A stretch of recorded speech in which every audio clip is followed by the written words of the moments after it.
Dans Détresse au crépuscule, vous allez le voir, la page couverture, c'est un sans-abri qui pousse son panier. C'est Raymond, mon personnage.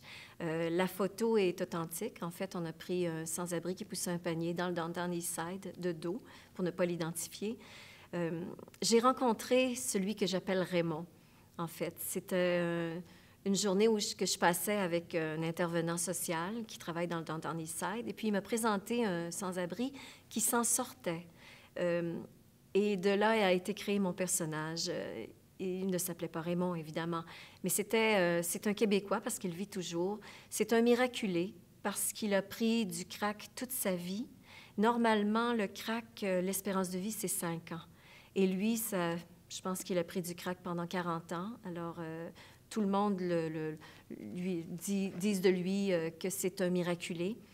Et donc, quand je l'ai vu, il était tout content parce qu'il venait d'avoir enfin une chambre dans une résidence, alors une résidence qui offre une chambre aux sans-abri. Et ça prend du temps parfois pour avoir cette chambre-là. Il venait de l'obtenir, il était tout fier, il avait des vêtements neufs.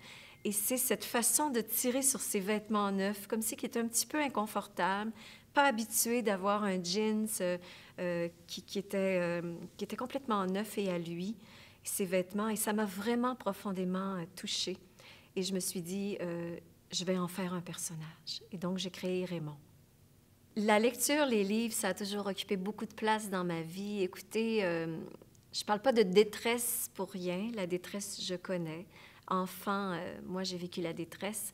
Et pour me sortir de cette détresse-là, j'avais beaucoup d'imagination et je lisais. Et j'attrapais les cartes, vous savez, lorsqu'on va à la bibliothèque, les cartes de bibliothèque de mes frères et sœurs, et je lisais 9 livres par semaine. Alors, j'ai lu de façon à m'évader de mon quotidien.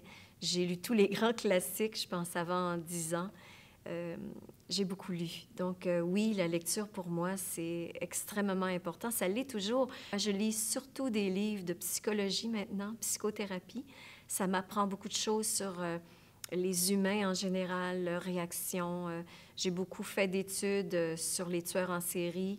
J'ai fait beaucoup de recherches au niveau des enquêtes policières, ce qui me permettait d'écrire des choses authentiques parce que, en fait, derrière le livre, il y a aussi la journaliste, tout le temps, qui veut écrire surtout des faits et des choses toujours vérifiées, exactes.